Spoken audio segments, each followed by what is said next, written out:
తిరుమల కల్తీ లడ్డు వ్యవహారం, తెలంగాణ జాగృతి అధ్యక్షురాలు కల్వకుంట్ల కవిత అంశాలపై తెలంగాణ ముఖ్యమంత్రి రేవంత్ రెడ్డి ఆసక్తికరంగా స్పందించారు. జూబ్లీహిల్స్లోని తన నివాసంలో జరిగిన విలేకరుల సమావేశంలో ఆయన మాట్లాడారు. తిరుమల శ్రీవారి లడ్డు వ్యవహారంపై మీడియా ప్రతినిధులు ప్రశ్నించగా అది ఆంధ్రప్రదేశ్కు చెందిన వ్యవహారమని ముఖ్యమంత్రి సమాధానం ఇచ్చారు.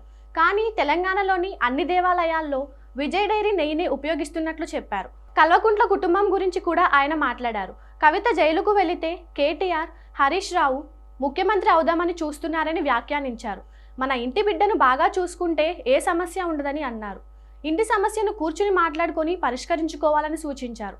కలిసి సంపాదించారు, పంపకాల్లో తేడా రావడంతో ఇప్పుడు కొట్టుకున్నారని విమర్శించారు. జనాభా ప్రాతిపదికన నియోజకవర్గాల పునర్విభజన జరిగితే మనకు నష్టం వాటిల్లుతుందని ముఖ్యమంత్రి అన్నారు. తాను ఏ ఎన్నికైనా సీరియస్గానే తీసుకుంటానని అన్నారు. ఫోన్ ట్యాపింగ్ కేసు గురించి మాట్లాడుతూ ఈ కేసులో ఎస్ఐబి మాజీ చీఫ్ ప్రభాకర్ రావు కీలక వ్యక్తి అన్నారు.